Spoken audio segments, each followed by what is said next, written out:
If you want to go fast, go alone. If you want to go far, go together. Hey friends, today let's talk about how other people and a sense of community can have a positive impact on our goals and our productivity. I recently finished reading two different self-help books that both highlighted the importance of other people to our achievements. One of those books was Feel Good Productivity by Ali Abdaal, and the other one was All It Takes Is a Goal by Jon Acuff. In Feel Good Productivity, Ali talks about how people are one of the three energizers for our productivity. The other two energizers being power and play. Ali brings back the idea of a scenius, which I first read about in Austin Kleon's book, Show Your Work. But basically, a scenius is a collective scene of like-minded folks. Ali also talks about synchronizing what you're doing with what other people are doing, even though you may not be working on the same thing. He wrote, "The implications are simple. If we want to harness the feel-good effect of people, try to find people with whom to work in sync, even if you aren't actively collaborating on the same task." Basically, he's encouraging us to bring other people into our work, people who energize us and make us feel more productive.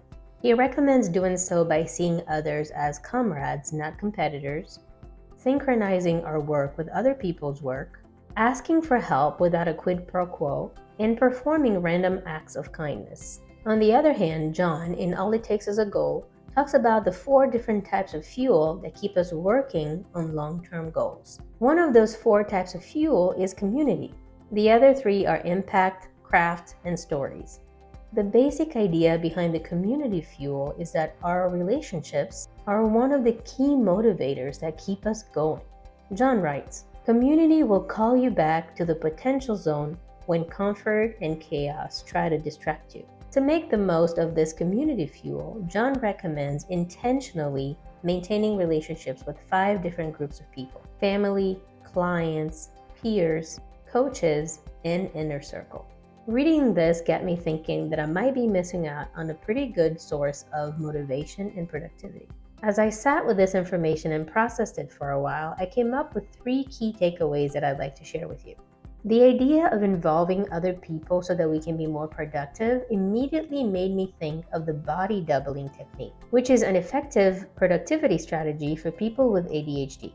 The basic idea behind body doubling is that when you have people around you, you feel a sense of soft, gentle accountability to get things done.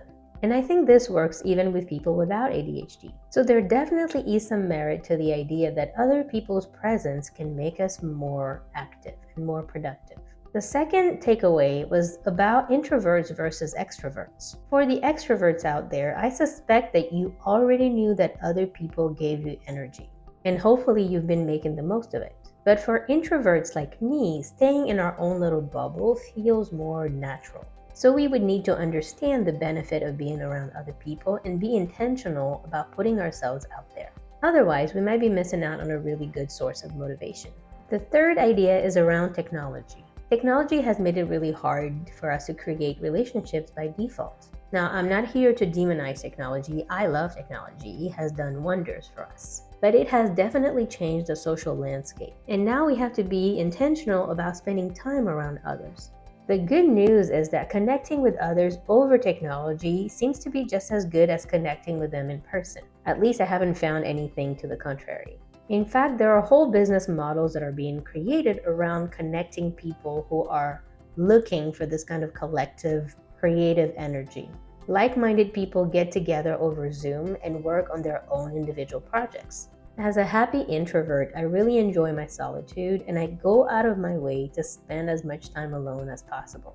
But I can also remember studying at the university library when I was in graduate school. Whether I was actively studying with a group of peers or just being around other people who were studying, I always felt that my library sessions were very productive. At first, I thought that it was because there were fewer distractions at the library. You know, at home you have access to the kitchen and the snacks. You can plop on the couch and watch TV. You can take a quick nap. But at the library, you have fewer choices. But then when I thought about it some more, I realized that if I really wanted to waste time at the library, I could have been doodling on a piece of paper or surfing the internet. But instead, I felt a little bit of positive peer pressure to get my work done. Watching everybody else work on their assignments made me feel like I didn't want to be the only one to be wasting my time at the library. So how can I bring back that source of motivation today? I started to make a list of a few things I could do. I can try to work out of a few different coffee shops to see which one has the right atmosphere for me. I can work out of the public library near my house because I already go there quite a bit to get books for myself and for my daughter. I can go back to the university library. I don't know why I stopped going as soon as I graduated. The twist is that my current full-time job is at a sister university to the one that I attended for grad school. But for whatever reason, I never thought about going to it as an employee. And the last idea is to find online groups where people get together via Zoom to work on their creative projects. So what about you? How are you currently incorporating the energy of other people into your creativity and your productivity? What new ways are you interested in trying? I hope you enjoyed this topic. Remember to take care of yourself, and I'll see you in the next video.